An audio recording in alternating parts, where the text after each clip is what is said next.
Agora apresentamos a vida, Senhor, a mente, o coração do diácono Alisson, e que o Espírito Santo venha envolvê-lo com poder, com autoridade, com a revelação divina da palavra de Deus. Dá a ele, Senhor, uma palavra poderosa para edificar a igreja, para consolar a igreja, para exortar a igreja, para ensinar a igreja, para avivar a tua igreja, em nome de Jesus. E que o teu poder, Pai, se aperfeiçoe no meio da tua igreja, mesmo que seja em nossas fraquezas, e que o Senhor nos fortaleça para ficarmos firmes até o fim, até a morte. Mas morrer com Jesus é lucro. E assim nós louvamos pela vida do nosso irmão, o Alisson. Receba o servo de Deus com palmas em nome de Jesus. Glória a Deus. Meus irmãos, a paz do Senhor. Tudo bem com vocês? Aproveitando que você está sobre os seus pés, abra comigo a sua Bíblia na carta aos Efésios, capítulo de número 2. Glória a Deus.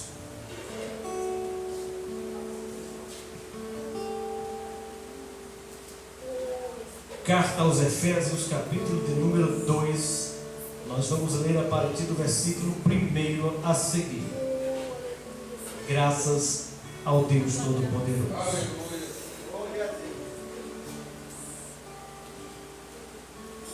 Efésios fica ali logo após a carta aos Gálatas e antes da carta aos Filipenses, lá no Novo Testamento. Quem encontrou, diga amém. Amém. Quem não encontrou, diga me espere. Todos encontraram, vamos lá. Diz assim a palavra do Senhor: Ele nos vivificou, estando vós mortos em ofensas e pecados, nos quais anteriormente andastes, segundo o curso deste mundo, segundo o príncipe da potestade do ar, do espírito que agora opera nos filhos da desobediência, entre os quais todos nós também antes andávamos nos desejos da nossa carne, fazendo a vontade da carne e dos pensamentos, e éramos por natureza filhos da ira, como os outros também. Só até aqui. Você pode dar glória para Jesus? Amém.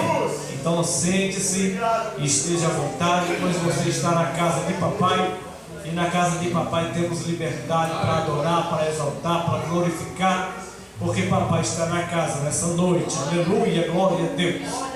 Eu quero louvar a Deus nessa noite por essa oportunidade de estar aqui com meus irmãos, com as minhas irmãs. Louvo a Deus pela vida do pastor Williams, meu amigo, né, que nos fez o convite. Louvo a Deus também pela vida da minha amada esposa que me acompanha, né? Dizem que o que é bom a gente copia, né, pastor? Então eu vou copiar. Louvo a Deus pela vida da mulher da minha vida. Deus te abençoe, minha esposa, meu filho que nos acompanha também, que já é obreiro da casa do Senhor, né? Não sei se vocês viram, mas na hora do clamor ele está batendo as mãozinhas na hora. E a oração do menino é forte. Ô glória, aleluia. Pois muito bem, meus irmãos, vamos à palavra de Deus nessa noite.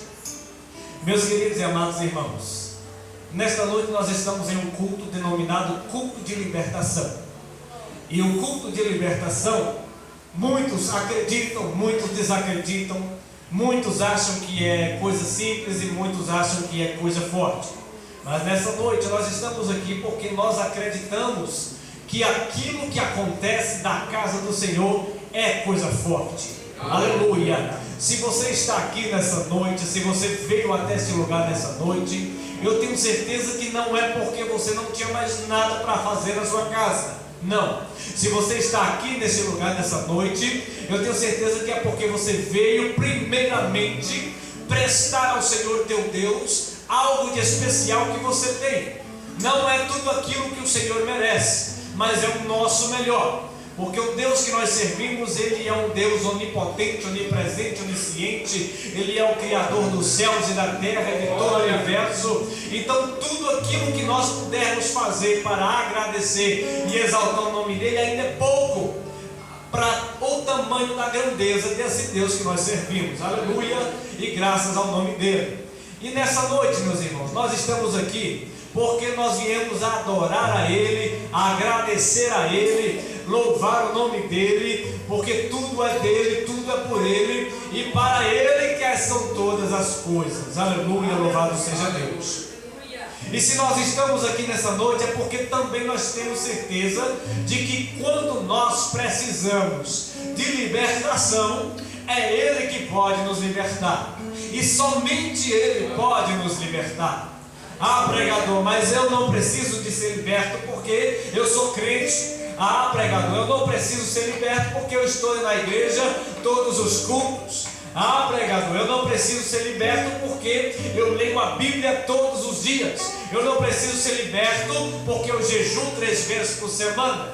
Eu não preciso ser liberto porque eu levantei minha mão e a partir daquele dia Jesus me libertou. Eu não preciso mais ser liberto. Deixa eu te dizer uma coisa: libertação é um processo que acontece durante todo o percurso da nossa vida. Libertação é algo que nós temos que ter em mente, que nós temos que estar todos os dias nos libertando de algo. Nós temos que estar todos os dias da nossa vida levantando pela manhã e já orando a Deus e falando: Senhor, obrigado pela noite que passou e o dia que começou, e a partir de agora, Senhor, começa a me libertar daquilo que não te agrada, começa a me libertar daquilo que não pertence ao Senhor, começa a me libertar daquilo que me faz afastar da tua presença. É porque quando nós falamos em culto de libertação, a primeira coisa que vem na nossa mente é que vai entrar por aquela porta um drogado, é que vai entrar por aquela porta um bêbado, é que vai entrar por aquela porta uma prostituta, é que vai entrar por aquela porta alguém endemoniado, e ele sim, nós falamos e pensamos que precisa ser liberto, e realmente precisa ser liberto, mas não somente eles. Todos nós que estamos na presença do Senhor, precisamos nos libertar de alguma coisa. Se não fosse assim, a palavra do Senhor não nos diria que o céu é tomado por esse esforço. Você e eu precisamos nos esforçar para herdarmos o reino do céu. Você e eu precisamos estar nos libertando de quê? Libertando do nosso eu. Você e eu precisamos nos libertar das nossas próprias vontades. Você e eu precisamos nos libertar das nossas próprias vontades, das nossas próprias, daquilo que nós pensamos que é melhor para nós mesmos. Porque aquilo que é melhor para nós é aquilo que Deus preparou para nós. Glória a Deus. Aleluia. Louvado seja o nome de Jesus. Porque todos nós somos seres humanos, como disse o apóstolo Paulo, e estamos sujeitos às paixões desse mundo. Se não fosse assim, uma vez que nós aceitássemos a Jesus, ninguém se desviaria da presença do Senhor. Mas como somos seres humanos, estamos sujeitos às fraquezas e às paixões desse mundo. Um dia, quando nós deixamos de vigiar, acabamos caindo na tentação e nos afastamos da presença do Senhor. E por isso eu digo que o processo de libertação na nossa vida, ele é diário e constante. Porque todos os dias o inimigo da minha e da tua alma, ele vai se levantar e vai utilizar alguma coisa para tentar fazer você cair, para tentar te derrubar, para tentar fazer você pecar, para tentar fazer você desviar o alvo, desviar o foco da tua atenção. Qual é o foco da nossa atenção? É Jesus Cristo. Qual é o foco da nossa atenção? É o céu de glória. Mas o inimigo vai tentar de toda forma fazer você desviar o teu foco. Aleluia. E não pense você que o inimigo ele é limitado, porque ele não é. A agenda de Satanás é lotada de propostas, de artimanhas, de pratos, A agenda de Satanás é lotada de opções para ele usar, para poder te derrubar e me derrubar. Se ele usa uma artimanha contra mim e contra você, e essa artimanha dá certo, ele vai continuar usando ela todas as vezes que se levantar para te derrubar novamente. Aí entra o quê? O amado Espírito Santo, aquele que está entre nós e que foi enviado por Jesus Cristo para nos auxiliar e nos ajudar. E qual é o papel do amado Espírito Santo nesse auxílio? O papel dele nesse auxílio é chegar em você e em mim, no nosso ouvido, e dizer assim: ei, vigia, ei, acorda, isso daí é laço. Ei, acorda, presta atenção, isso daí vai te afastar de Deus. O Espírito Santo vai obrigar a mim e a você a desviar do pecado? Não vai. Jesus vai descer do céu para obrigar eu e você a desviar do mal? Não vai.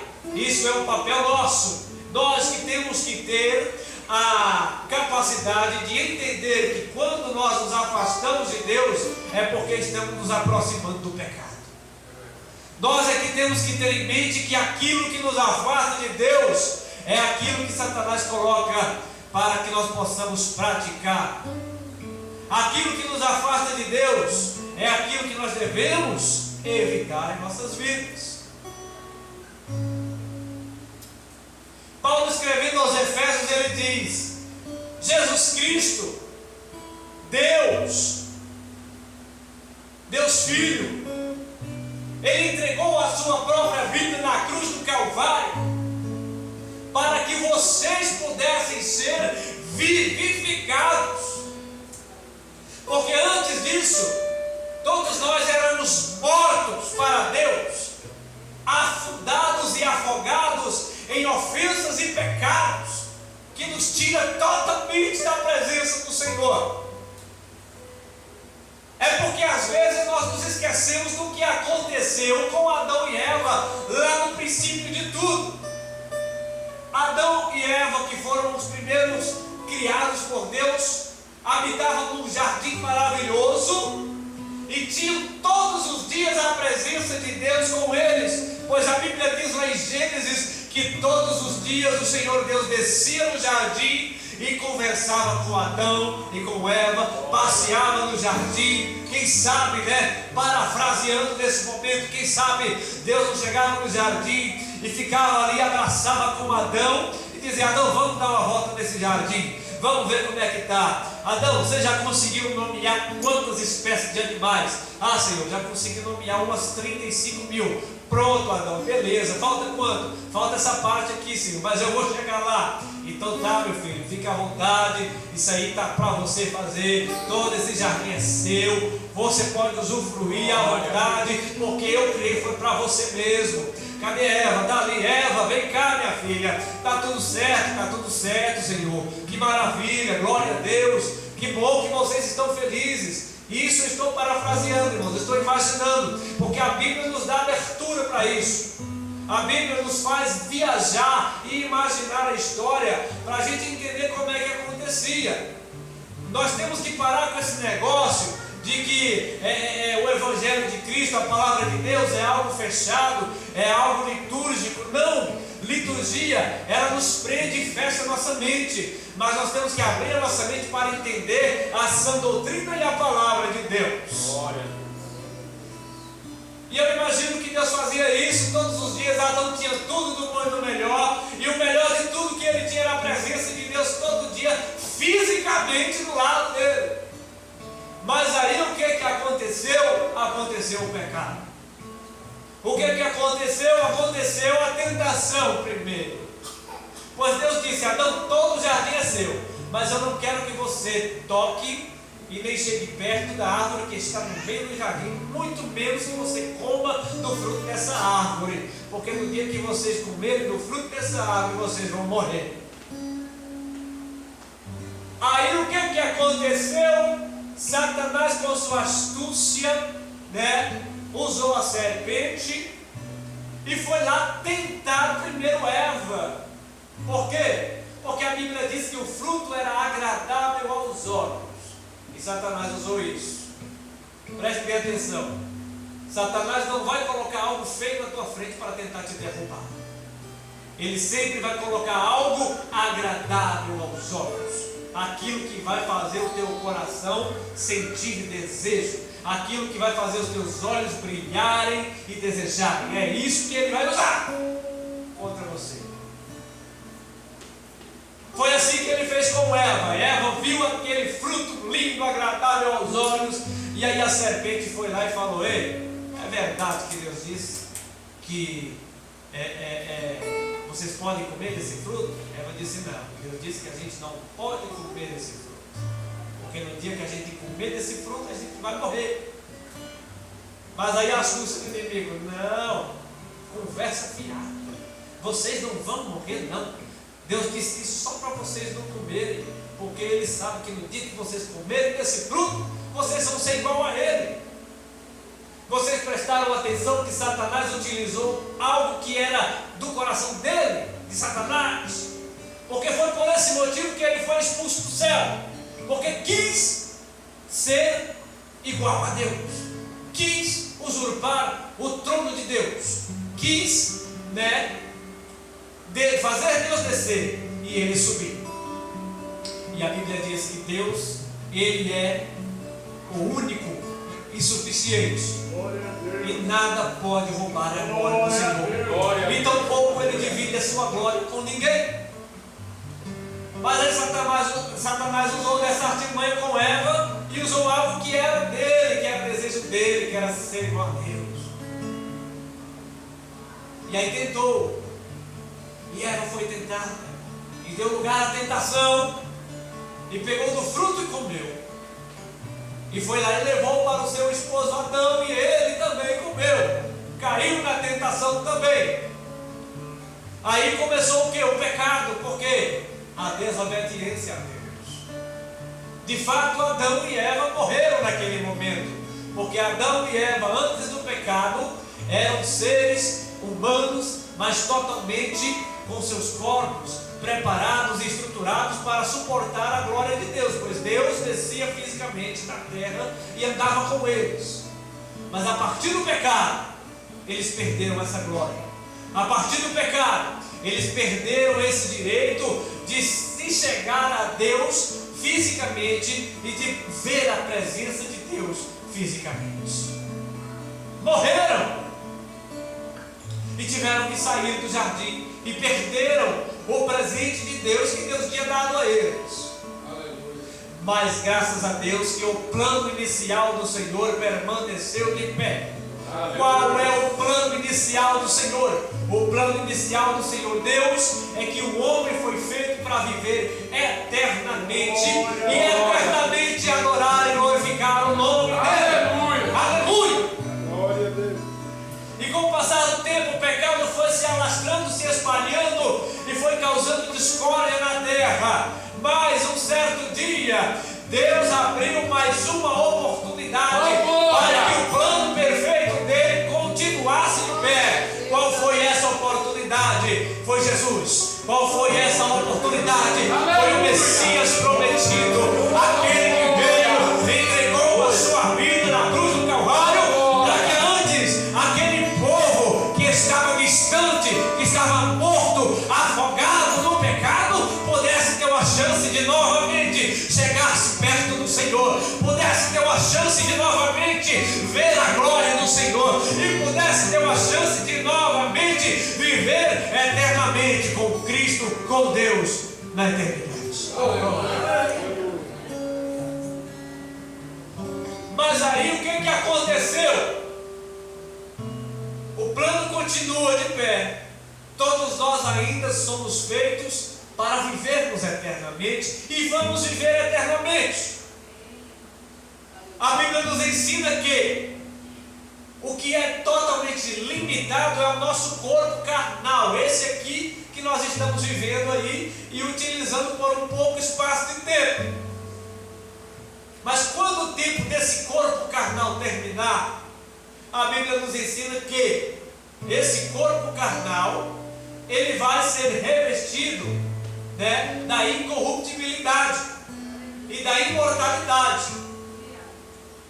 A imortalidade ela vai ser para toda a raça humana, mas a incorruptibilidade vai ser para aqueles que forem salvos e forem morar no céu de glória. Aleluia. E a eternidade continua para todos nós. Só que agora nós temos duas opções para escolhermos: ou é com Cristo no céu de glória, ou é no inferno com Satanás e os seus anjos. Antes não eram duas opções, era uma só. Mas por causa do pecado agora tem duas. E nós temos o livre-arbítrio de escolher. Se escolhermos morar com Cristo no céu de glória, aí temos que começar em nossas vidas o processo de libertação. Temos que começar em nossas vidas o processo da renúncia, o processo de nos despirmos do nosso eu e vivermos o Cristo em nossas vidas. Porque somente Ele é que pode nos salvar. Glória a Deus. É ousadia do ser humano pensar que é autossuficiente e que pode salvar-se a si mesmo. Não pode. Eu não posso me salvar a si mesmo, é só Ele que pode. Eu não posso salvar a minha esposa, é só Ele que pode. Eu não posso salvar os meus filhos, é só Ele que pode. Eu não posso salvar você, mas é só Ele que pode. Então cada um de nós temos que nos despir do nosso eu. Temos que nos libertar de nós mesmos para viver com Cristo na eternidade. Aleluia. Aleluia. Louvado seja o nome de Jesus. Jesus veio para aqueles que estão doentes, que estão longe de Deus e afundados no pecado. Sim, veio para eles. E nós que estamos na presença do Senhor, nos libertando dia após dia, já temos uma missão. Qual é essa missão? Levar o Evangelho do Reino de Deus para libertar aqueles que ainda estão cativos nas correntes do inimigo. Aqueles que ainda estão presos nas ciladas do inimigo e caminhando rumo ao inferno. Nós temos o poder de salvá-los? Não, mas nós temos a missão de anunciar o Evangelho do Reino e de falar que Jesus pode mudar a vida de cada um. Aleluia. Aleluia. Somos seres humanos falhos, mas Deus confiou em nós para fazermos essa missão. Aleluia. E é por isso que Paulo escreveu aos Efésios, e não só aos Efésios, mas ele escreveu esta mesma palavra também a todas as outras igrejas, as quais ele fundou, abriu e viajou pela Ásia, pregando e anunciando esse Evangelho. Você pode ver que em todas as cartas que Paulo escreveu vai ter algo semelhante a isso. Vai ter algo semelhante à renúncia. Vai ter algo semelhante a que vocês precisam se achegar a Deus, buscar o Espírito Santo de Deus e abandonar o pecado. Porque esse é o São Evangelho, é o Evangelho que leva para o céu. Aleluia. Então, meus amados irmãos, vamos estar todos os dias nos libertando de nós mesmos.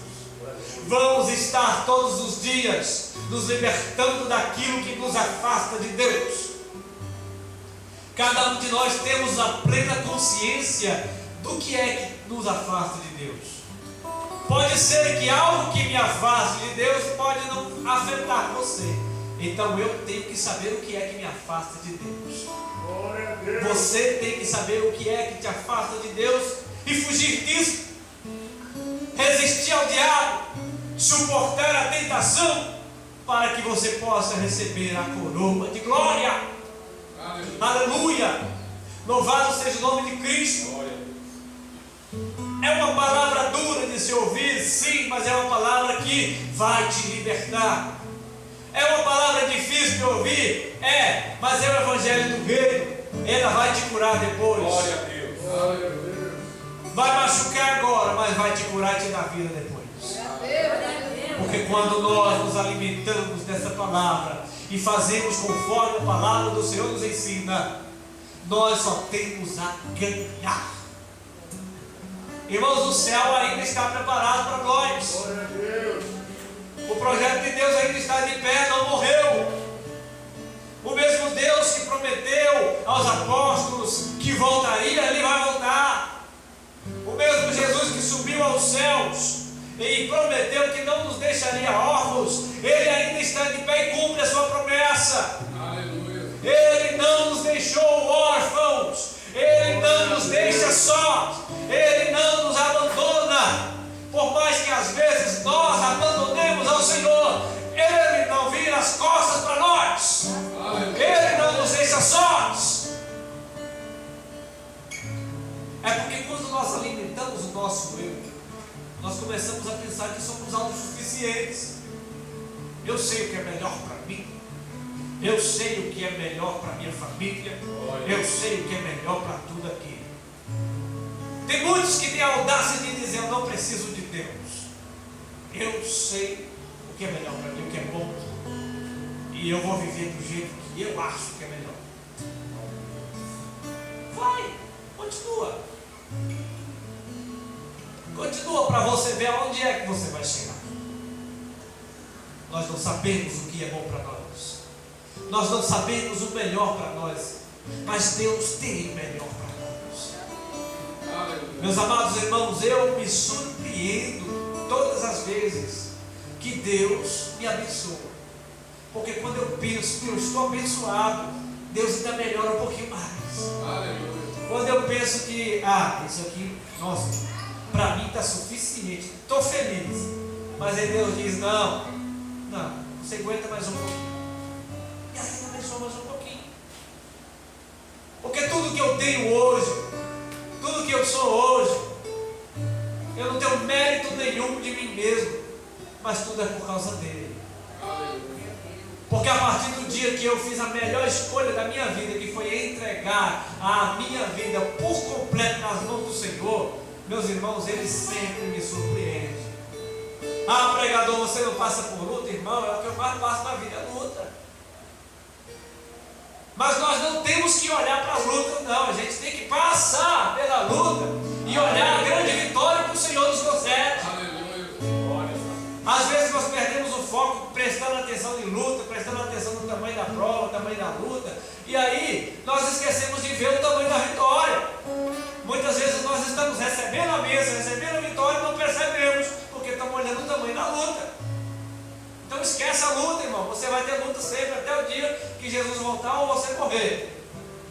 Mas começa a prestar atenção na vitória. Começa a prestar atenção naquilo que Deus está fazendo. Começa a prestar atenção no cuidado que Deus está tendo com você no meio da luta. Deus não disse em momento nenhum que a gente não teria lutas e aflições nessa terra. Pelo contrário, Ele disse aos discípulos e a todos nós: no mundo tereis aflições. Mas sabe o que é que nos conforta, que nos consola? É que no meio da luta nós podemos sentir Ele conosco, do nosso lado. Para quê, pregador? Para nos ajudar, para nos apoiar, para nos dar força, para dizer assim: vamos, você vai conseguir vencer. Eu estou aqui com você do seu lado, eu vou te ajudar. Você vai passar por essa prova, você vai chegar do outro lado. E nós conseguimos. Por quê? Porque somos bons? Não, porque Deus é bom. Por quê? Porque somos fortes? Não, é porque Deus é forte e nos fortalece. E tem outra coisa, irmão. O apóstolo escreveu o quê? A Bíblia nos ensina o quê? Que a alegria do Senhor é a nossa força. Paulo escreveu aos Filipenses o quê? Que nós podemos tudo naquele que nos fortalece. Então, irmão, nada de ficar triste, cabisbaixo no meio da luta. Está passando pela luta, pela prova, comece a cantar e se alegre na presença do Senhor, porque a alegria do Senhor é a nossa força. Você quer ver Deus ficar feliz com você e comigo, irmão? É quando você adora, é quando você louva, é quando você agradece. Deus fica feliz demais conosco, e como a alegria do Senhor, irmão, a alegria do Senhor é a nossa força. Aleluia. E a alegria do Senhor é tão forte, irmão, que ela nos contagia. Então, mesmo passando pela luta, pela prova, mas quando a gente começa a alegrar o Senhor, nós também nos alegramos. Glória. E aí, quando nós nos alegramos, fica mais fácil passar pela luta, pela prova. Glória. A gente passa pela luta, pela prova, dando glória a Deus. Aleluia. E aí vencemos. E aí conseguimos passar. Aleluia. Deus é bom. Deus é maravilhoso.